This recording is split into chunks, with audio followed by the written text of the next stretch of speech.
Hello everyone, I'm going to show you how to do the max hydration method in this video. First we're going to start by clarifying our hair with a baking soda and water mixture. All you need is 1 or 2 teaspoons of baking soda and 8 ounces of water.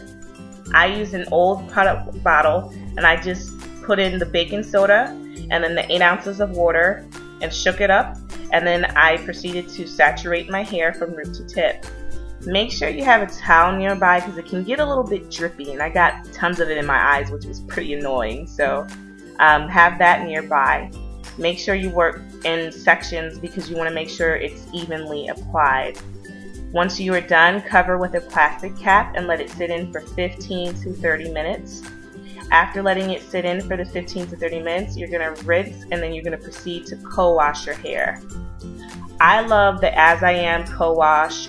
I don't know if this particular product made the cut for the max hydration methods, I guess, standards, because they have their own list of recommended products on their official website. But this is what I find works for me. I don't find that this is drying to my hair at all. It's very moisturizing, smells lovely, and just best of all, just gives me the great results.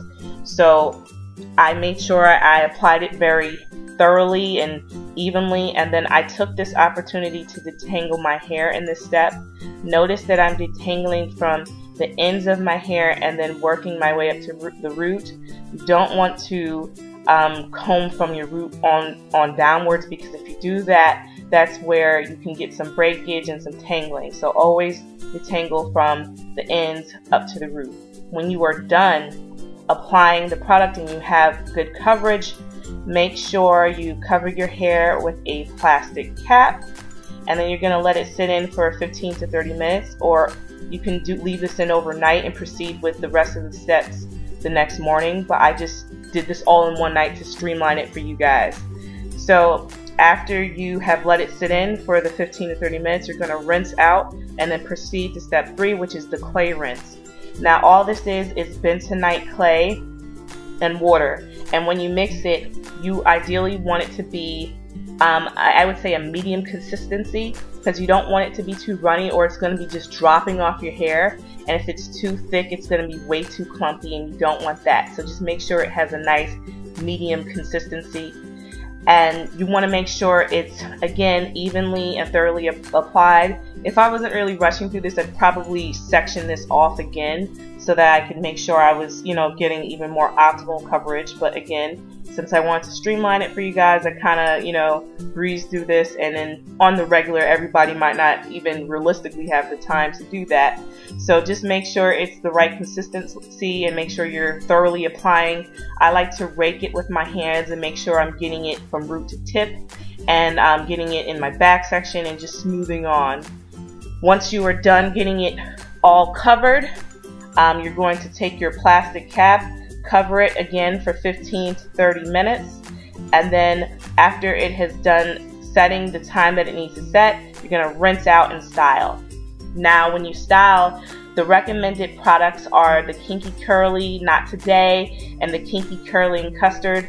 There are also other recommended products that are quite similar, but out of the ones that I have tried, I highly recommend this. I get pretty good results. It is a little bit on the pricier side. I feel like a similar product to the Kinky Curly Custard would be the Shea Moisture Curling Souffle, if you wanted something a little bit cheaper that's pretty similar.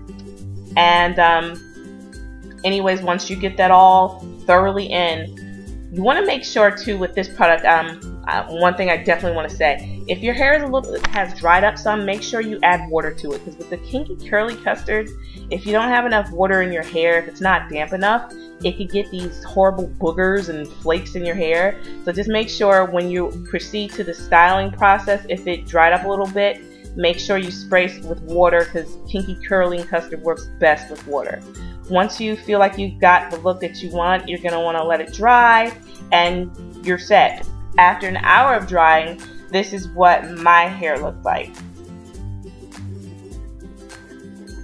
So I have a little bit of shrinkage, but it's pretty moisturized, and I like my results.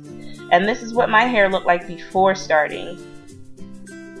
Now my hair is a little bit more stretched out because this is something, I had my hair up in a ponytail, so it's a little stretched out from the week, but it's very, very dry. Like, look at the roots. It has a whole different look to it, and in the back it's like really, really packed in.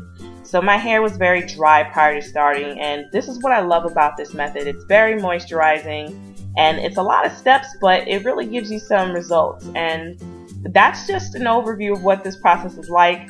Just wanted to give you guys a visual so you kind of know what you're getting into with the max hydration method.